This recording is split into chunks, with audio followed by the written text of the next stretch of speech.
Paris کے France کے ہوٹلوں میں لکھا ہوا ہوتا تھا کہ اس ہوٹل کے اندر کتا اور یہودی الاؤڈ نہیں ہے. لیکن جب بات اسلام کی آتی ہے، جب بات مسلمانوں کی آتی ہے، تو وہ عیسائی جو یہودیوں کو دیکھنے کا وعدہ نہیں کرتے تھے، وہ یہودی سے دوستی کر لیتے ہیں کہ ہمیں اور آپ کو مسلمان کو مٹانا ہے. دنیا کے اندر ایسے بہت سے لوگ ہیں جو کسی مذہب کو نہیں مانتے ہیں، جو دھرم کے خلاف رہتے ہیں، مذہب کے خلاف، دین کے خلاف، جنہیں ملحد کہا جاتا ہے. وہ عیسائیوں کے دشمن نہیں ہے، وہ یہودیوں کے دشمن نہیں ہے، وہ بھی اگر کسی کے دشمن ہے تو وہ مسلمانوں کے دشمن ہے. پوری دنیا ٹوٹ پڑی ہے. اللہ کے نبی فرماتے تھے، فرمایا جس طرح بھوکے لوگ دسترخوان کو دیکھ کر کے ٹوٹ پڑتے ہیں، میرے بھائیوں نبی نے آج سے 1400 سال پہلے کہا تھا. 1400 سال کے بعد آپ دیکھیے، نظر دوڑائیے تو آپ کو معلوم یہ چلے گا کہ ساری دنیا آج مسلمانوں کے اوپر ٹوٹ پڑی ہے، کود پڑی ہے. اور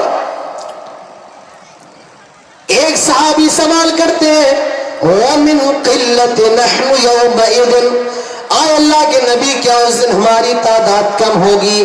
آپ فرماتے ہیں نہیں، بل انتم کثیر، تمہاری تعداد بہت زیادہ ہوگی، مسلمان بہت زیادہ ہوں گے. میرے بھائیوں آج دنیا کے اندر عیسائیوں کے بعد سب سے زیادہ مسلمانوں کی تعداد ہے. سب سے زیادہ ملک ہمارے پاس ہے، تقریباً 56 ممالک ہمارے پاس ہے. دنیا کے اندر ہر تیسرا آدمی مسلمان ہوتا ہے، اسلام کا ماننے والا ہوتا ہے.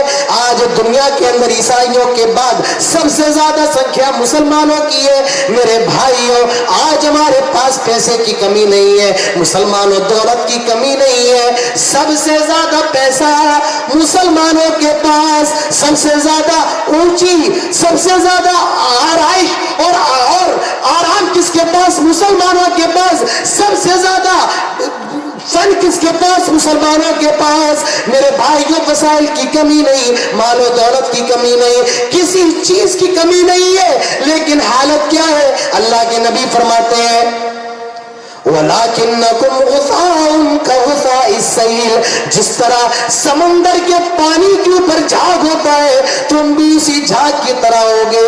میرے بھائیو آج ہم بھی جھاگ کی طرح ہے. کوئی بھی ہمارے ملکوں کو جاڑ دیتا ہے، کوئی سیریا کو برباد کر دیتا ہے، کوئی فلسطین کو برباد کر دیتا ہے، کوئی عراق کو برباد کر دیتا ہے. اللہ کے نبی فرماتے ہیں جس طرح سمندر کے پانی کے اوپر جھاگ ہوتا ہے تم بھی اسی جھاگ کی طرح ہوگے. تمہارا کوئی وقار نہیں ہوگا، تمہاری کوئی اوقات نہیں ہوگی، ہاں تمہاری کوئی حیثیت نہیں ہوگی. میرے بھائیوں غور کیجئے، سب سے زیادہ ہماری تعداد، سب سے زیادہ پیسہ ہمارے پاس، لیکن پھر بھی ہماری آپ کی کوئی اوقات نہیں ہے، ہماری اور آپ کی کوئی حیثیت نہیں ہے. جو 5%، 4%، 3% ہے، آج وہ حکومت کر رہے ہیں، آج وہ پاور میں، طاقت میں، شکتی میں ہے. اور جن کی تعداد 25%، ان کے پاس کوئی طاقت نہیں ہے، وہ دوسروں کی چھوڑی ہوئی روٹی کھا رہے ہیں، دوسروں کے ہاتھوں سے گرا ہونے والا اٹھا رہے ہیں. آج یہ ہماری اوقات ہے. میرے بھائیو آج چیخنے چلانے سے کچھ نہیں ہوگا. اپنے گریبانوں میں جھانک کر دیکھو، اپنے نفس سے سوال کرو، اپنے ماضی پر غور کرو. ہم نے اور آپ نے 100 سال سے کیا کیا ہے؟ آج مسلمان پریشان کیوں ہیں؟ اور خاص طور سے ہندوستان کے مسلمان پریشان کیوں ہیں؟ یہ اپنے نفس سے سوال کیجئے. سمندر کے پانی کی طرح کوئی اوقات نہیں، کوئی حیثیت نہیں. میرے بھائیوں آج ہماری اور آپ کی کون سی اوقات ہے؟ کیا حیثیت ہے؟ اس کے آگے اللہ کے نبی فرماتے ہیں اللہ تعالیٰ مسلمان تمہارے رعب کو، دبدبے کو، ڈر کو، خوف کو دشمن کے دل سے نکال دے گا. اور وَلَيَقْذِفَنَّ اللَّهُ فِي قُلُوبِكُمُ الْوَهْنَ، اللہ تعالیٰ تمہارے دلوں کے اندر، مسلمانوں کے دلوں کے اندر وہن ڈال دے گا. وَمَا الْوَهْنُ يَا رسول اللہ، اے اللہ کے رسول یہ وہن کیا ہوتا ہے؟ یہ وہن نام کی بیماری کیا ہے؟ قَالَ الْوَهْنُ حُبُّ الدُّنْيَا وَكَرَاهِيَةُ الْمَوْتِ. اللہ کے نبی فرماتے ہیں آئے میرے صحابہ، یہ وہن، یہ کمزوری دنیا کی محبت ہے اور موت سے نفرت ہے.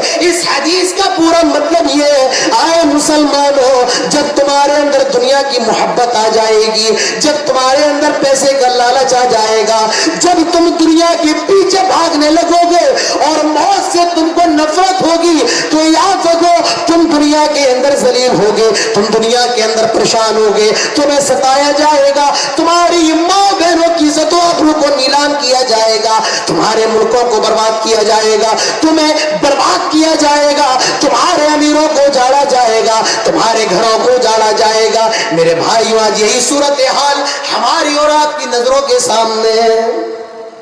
بس دنیا دنیا، صبح دنیا، شام دنیا، یہ دنیا کیا ہے؟